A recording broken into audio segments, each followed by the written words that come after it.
Hello. Thanks for joining me for another video. This morning I got a comment from a viewer asking me, for the beginner, what do I recommend for a safety razor? Well, I went through my collection and I picked out these. And two of these razors I have extensive experience with, and I picked out one here that I have over 10 years of experience with wet shaving and what I started off with. And I'll start off with the new stuff. New wise, what do I recommend? New manufacturer. I recommend the Vanderhagen Vichy razor. There's a couple reasons for this. One, I have over 10 years of experience with this razor. I've had a couple of these, and they have been great for me over the years. I used one of these from about 19 years old and up until 2 years ago, and I'm in my mid to late 30s. So this is what got me by for many years. I use this Dorco rebranded blades from Dollar General and canned shaving cream, and I got a good shave. And yeah, this is what I recommend for new manufacturer razor. You can get them for on Amazon, eBay, very inexpensive, either Vichy branded or Vanderhagen. They come with longer handles, whatever plating you want on them. That one's chrome plated. I think they're Zamac, but they're middle of the road aggression. They're a copy of the Gillette Super Speed. And they just work in their budget. Great beginner's razor. If you don't like it, you can, it's not that big of a loss. Now, vintage wise, what is my top pick? It has to be the 40 Super Speed. This is one of the first vintage razors I got, and it is very similar to the Vanderhagen Vichy razor because this is based off of this design, not that particular one. It's more based off of the later Super Speed, the Vanderhagen is. And this in itself is a good vintage razor as well. This is the later Super Speed with a thinner style head. You can see the Vichy's based off of that. Now the 40s, I've given my brother one of these. He likes it. My best friend, he likes it. He switched over from a Harry's razor, and this is what he uses. He likes it. That's all he uses. And with vintage razors, I'm just going to give a quick disclaimer. Make sure you do your research, you new guys, before you go out and buy something. Check the condition and everything. Make sure nothing's bent. Make sure the plating's there. Make sure everything is in order before you buy it.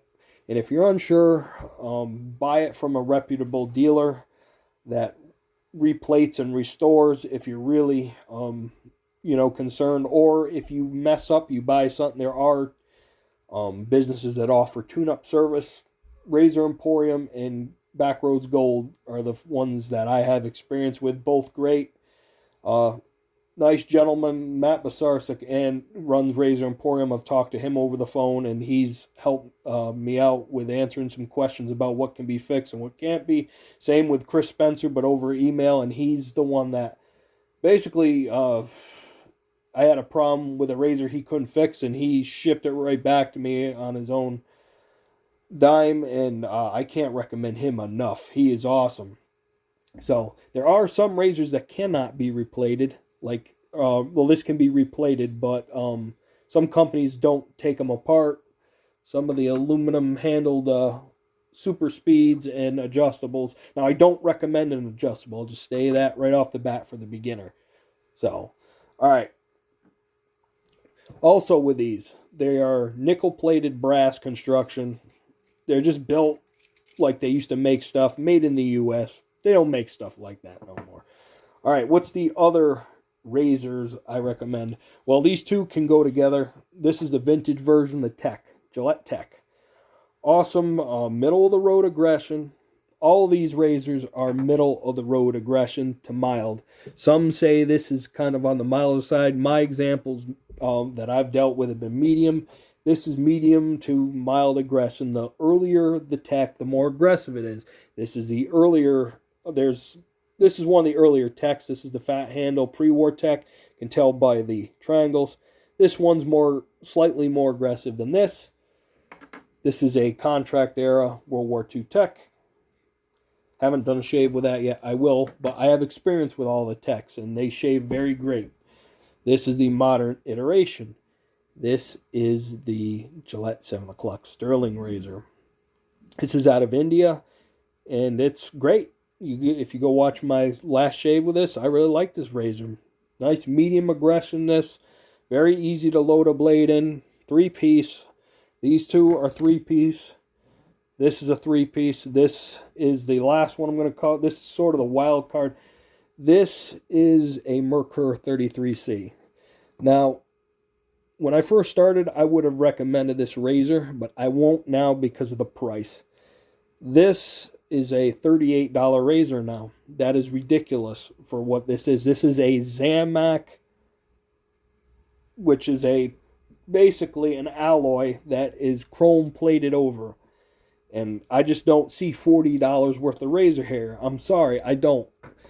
I know others will disagree with me, but I don't. Why would I spend $38 on this when Lord out of Egypt, they make a clone of the German style head razor for $8 with a longer handle. It shaves just as good. I have experience with it. That is the Lord L6, and that's what I recommend over this.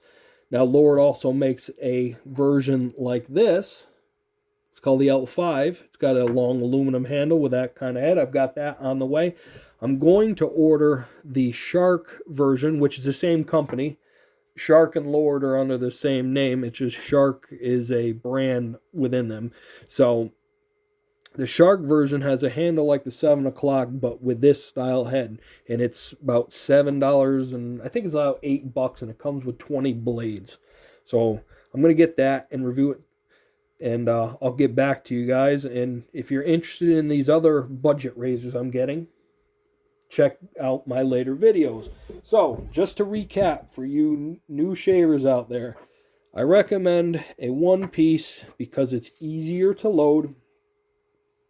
And, you know, I have extensive experience with these two, and that's why I recommend them. Others will recommend other razors. Some may recommend adjustables. I have some here, some other types, but this is just me. Now, what are razors I say stay away from as a beginner?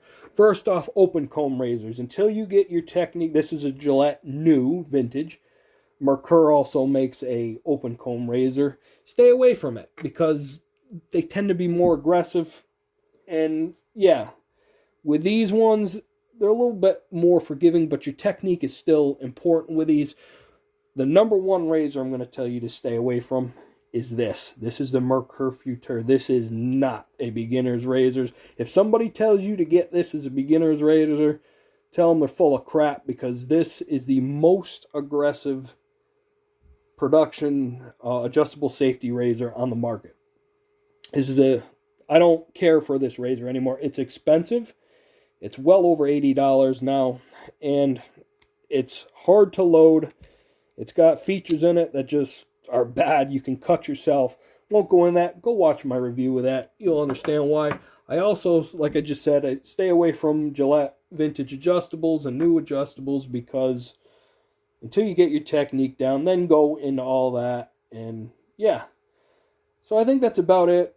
You got any comments or questions, please put them down below. I'll have a part 2 up. This will be part 1. Part 2 is going to be gem and Schick razors, what I recommend, vintage-wise. So, all right. Comments or questions down below. If you think, I'm wrong and you're a more experienced shaver, tell me why down below. You want to get a hold of me, channel contact email is cdnvt802@gmail.com. Forms, you guys know, Badger and Blade, Toast, and DFS. So, take care out there, and happy shaves.